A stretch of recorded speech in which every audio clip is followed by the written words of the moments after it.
ಹಬ್ಬಗಳಲ್ಲಿ ಕೊನೆಯ ಹಬ್ಬ ಅಂದ್ರೇ ಶ್ರೀರಾಮನವಮಿ. ಶ್ರೀರಾಮರು ಹುಟ್ಟಿರೋ ಅಂತಹ ದಿನವನ್ನು ಶ್ರೀರಾಮನವಮಿ ಆಚರಿಸುತ್ತೇವೆ.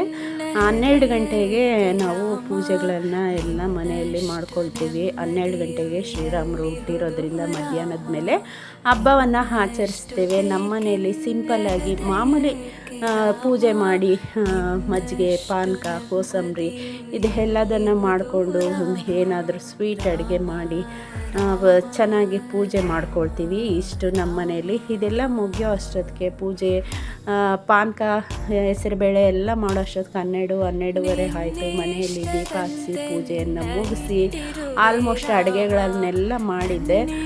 ಈ ರೆಸಿಪೀಸ್ ಎಲ್ಲ ಮುಂದಿನ ವೀಡಿಯೋಗಳಲ್ಲಿ ಶೇರ್ ಮಾಡ್ತೀನಿ. ಸೊ ನಮ್ಮ ಮನೆಯಲ್ಲಿ ಮಧ್ಯಾಹ್ನ ಆಗಿಬಿಟ್ಟಿತ್ತು 2 ಗಂಟೆಗೆ ಊಟ ರೆಡಿ ಮಾಡಿದೆ. ಕೋಸಂಬರಿ, ಪಾನಕ ಹಾಗೆ ಪೂರಿ ಇದೆಲ್ಲದನ್ನು ಮಾಡಿದ್ದೆ.